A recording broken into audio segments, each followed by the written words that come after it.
every one of us is already habit stacking. So we need to figure out if we are stacking good habits or habits we would rather not do. I'm Suzanne Rath, and you're listening to Endures for your daily dose of endurance leadership and life lessons. So this week, as I mentioned on the podcast yesterday, I am running a time tracker, and it has been really eye-opening for me already. Every single time I run one, I find an energy drain, a capacity drain, something I should be delegating, a way that I'm working that maybe isn't optimum. And this certainly isn't about optimizing everything or filling every single ounce of your day. But a couple of things that I have done today or plan to do today involve habit stacking. And I thought it was worth sharing with you how to habit stack well versus how to habit stack poorly. So in my opening sentence, I spoke about how many of us are unintentionally stacking habits, and they may not necessarily be good ones. So that can be reaching for the ice cream after dinner. I know I definitely have been doing that a bit recently. It can be the scroll, second screening your life. And I am particularly bad at this if I'm either really, really overtired or I'm really exhausted. So on Sunday evening, I knew I needed to record my podcast episode, and I took out my phone to have a look at what I'd written in terms of ideas, and I basically stuffed around. Like, I was on LinkedIn, I was on Facebook, I was on Instagram.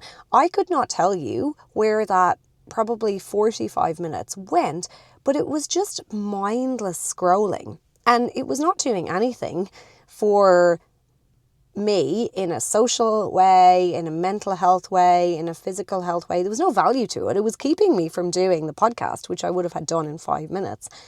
And it was, keeping me from ultimately going to bed.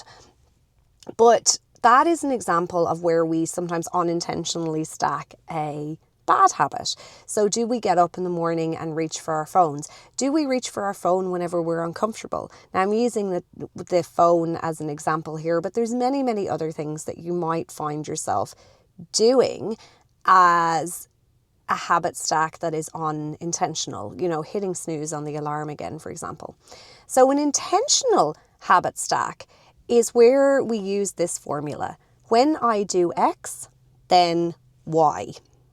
Now, today I have done that really well in 2 ways. And this is all down to my planning and how I plan to run my day today.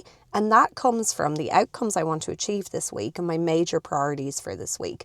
So there's a couple of webinars that I want to catch up on. And so in my planner for this morning, I planned to walk the dogs and listen to one of the webinars.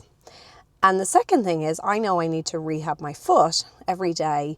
And so already in my planner, I have a meeting this evening of our Rotary Club. It's online, and I will have the stand-up desk set up and I will do my exercises. Now, this got me thinking about the difference between habit stacking these things with intention that actually go together quite nicely versus completely overloading our brains.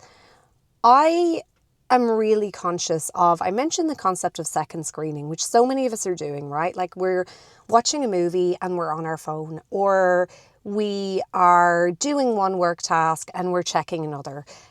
In fact, I read just the other day, I think the average attention span is less than 40 seconds now, which is really quite frightening. And so habit stacking is not about cramming every single ounce of your day with something. It's not about time blocking in 15-minute increments, what exactly you're going to be doing, but it's about working out the things that, really intentionally matter to you. Actually, mostly when I walk the dogs in the morning, I don't take my phone, I don't take headphones. There is a huge list of podcasts that I would love to get through that I probably never will get through, because I allow myself that brain space. And in the same way, when I mentioned doing my rehab exercises, that goes really well with the particular meeting that I want to be in, because moving will actually increase my focus, and I won't be on my phone, I won't be looking at a second screen, I won't be doing anything else aside from doing these ankle rehab exercises, which are really boring. So the combination of the two things that don't require a lot of mental energy works really, really well together. Whereas if it was my intention to be on the meeting and also be checking my emails or designing something on Canva or checking my LinkedIn messages, then I'm not fully present with either of those things. And that's where we get this attention residue, where we get this fractured attention, where we lose our focus, where we're actually eroding our capacity, not just for today, but for tomorrow as well, because we're exhausting ourselves by constantly trying to multitask, which doesn't actually work. So if you are listening to this, I just remind you of that framework again, which is thinking about habits that naturally go well together and using the idea of if, when this, then that. So hopefully habit stacking works for you. I'll see you tomorrow for more from Endures.